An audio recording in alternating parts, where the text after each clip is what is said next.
Action. Thank you guys for watching this video. Make sure that you, oh man, I already lost my train of thought. All right, let's run it back. Action. Have you guys ever, stopped talking to a friend for like a week or two, maybe 3 weeks, maybe a month, maybe a long time, and then you text them and it's like nothing changed. You just talk to them exactly the way you would talk to them. That's what we want to do with God. So make sure that you watch the whole video and like, comment, subscribe, and don't fast forward the video. Watch the whole thing. Take it easy. What's up, guys? So today I want to be talking about working in silence.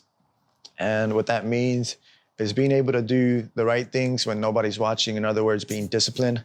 And so we're going to be reading from Matthew 6. So if you guys want to hop on and follow along, this is what it says. Matthew 6 says, "Be careful not to practice your righteousness in front of others to be seen by them. If you do, you will have no reward from your Father in heaven. So when you give to the needy, do not announce it with trumpets as the hypocrites do in the synagogues and on the streets to be honored by others. Truly, I tell you, they have received the reward in full. But when you give to the needy, do not let your left hand know what your right hand is doing, so that your giving may be in secret. Then your Father who sees what is done in secret will reward you." And verse 5 says, "And when you pray, do not be like the hypocrites, for they love to pray standing in the synagogues and on the street corners to be seen by others. Truly, I tell you, they have received their reward in full. But when you pray, go into your room, close the door, and pray to your Father who is unseen. Then your Father who sees what is done in secret will reward you. And when you pray, do not keep babbling like pagans, for they think they will be heard because of the many words. Do not be like them, for your Father knows what you need before you ask him." And I'll stop there. But I think you guys have seen a lot of times people working out and posting videos of like their diets and giving to the poor, whether it's like food or money. And I think that's good stuff. Like, I think that's a generous thing to do. But I always question, like, why do they post those things? Is it to get assurance? Is it to get like, be seen as righteous? Like, oh, he's a good person. He's giving to the poor. Oh, look, he's working out. Like, he must be healthy. But I always question that. And I think the internet's done a really good job of setting this standard for all of us to reach. And the standard is perfection. And so what that means is you have to be, skinny. You have to be tall. You have to be like, you have to wear makeup. Like for girls, it's, if you're not those things, then you're not picture perfect. You're not a model. Like, you're ugly. You're all this stuff.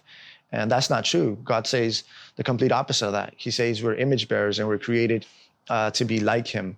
And so that alone should give you assurance and tell you that you're perfect just the way you are. And so when we're posting things and we're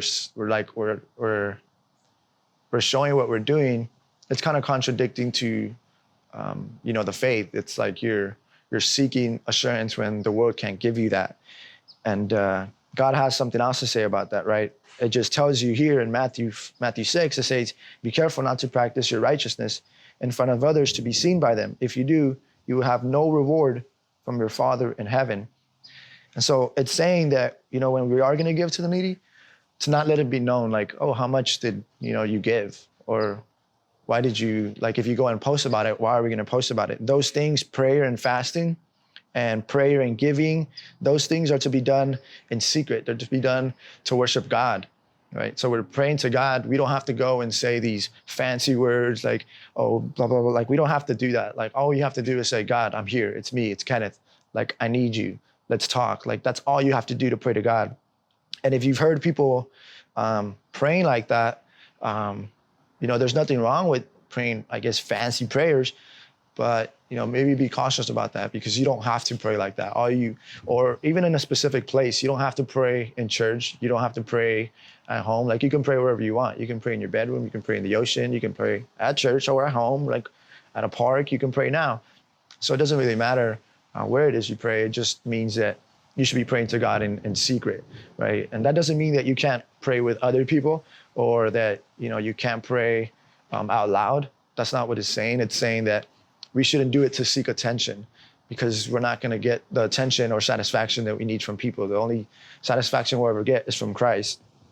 And so I kind of want to leave you guys with something before we kind of end this. So what I would want for you to, from for you to take from this is to spend some time with God. Don't fill your day with things because you don't have things to do. Don't like, oh, I'm not busy, so I'm gonna find things to do. Instead, use that time as an opportunity to talk to God and spend time with him and just tell him about your day and, say what you did. Like, I think we've all like gone and texted somebody like, oh, how was your day? And then we go and we give a long old paragraph, or we give I did I went to a grocery shop, I went this, I went there. Do that with God and have a relationship with him, because I think a lot of people say they know God, but they don't really know God. Like, you can know, if you're in high school and you're in college, you can know your classmate, that sits 2 rows behind you or wherever it is. You can know who they are, but not actually know them. Generally know who they are and have like a relationship with them. And so I think we should seek to know God personally. And the way we do that is reading the Word, reading the Bible, and getting to know his character and his attributes and what he's like, rather than just saying, I know God because I read about him. That's not how you know him. You know him by having a relationship with him. You have a relationship with him by talking to him and praying to him and doing the right things and following his word. And so I say, take some time to reflect and just talk to God.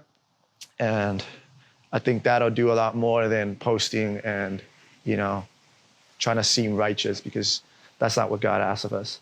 So take some time to meet with God and be in prayer and get to know God. Thank you, guys. Okay. Nice. Cool. Cool. Woo, I'm freezing out here. That was 7 minutes. Not bad.